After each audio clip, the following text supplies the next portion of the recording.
Hello, ఈరోజు వీడియోలో ఇన్స్టెంట్గా రసం తయారు చేసుకోవటానికి రసం పౌడర్ తయారు చేసుకుందాం.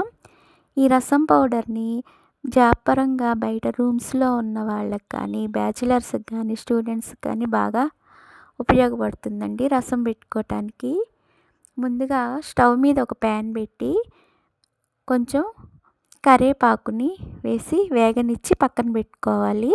ఆ తర్వాత ఒక పెద్ద స్పూన్తో 1 స్పూన్ శనగపప్పు, 2 స్పూన్లు కందిపప్పు, కొంచెం ఆయిల్ వేసి వేగిన తర్వాత కొంచెం అర స్పూను మెంతులు, 4 స్పూన్లు ధనియాలు, ఒక అర స్పూన్ జీలకర్ర, ఒక అర స్పూన్ మిరియాలు వేసి వేగనివ్వాలి.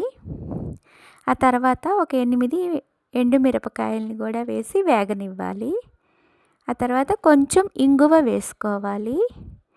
తర్వాత ముందుగా వేపి పక్కన పెట్టుకున్న కరివేపాకును కూడా వేసి వేగనివ్వాలి.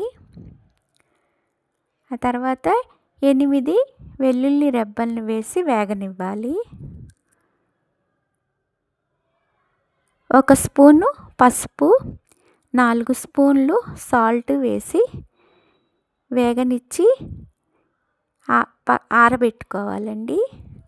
ఆ తర్వాత చింతపండు, వెల్లుల్లి రెబ్బల్ని పక్కన పెట్టుకొని మిగిలినవన్నీ మిక్సీలో వేసి పౌడర్ చేసుకోవాలి.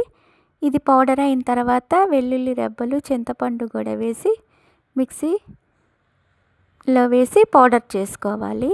ఆ తర్వాత స్టవ్ మీద ఒక గ్లాస్ వాటర్ పెట్టి వాటర్ బాగా బాయిల్ అయిన తర్వాత 1 స్పూన్ ఈ పౌడర్ వేసి కొంచెం సేపు మరగనిస్తే రసం రెడీ అయిపోతుందండి. చాలా ఈజీగా చేసుకోవచ్చు.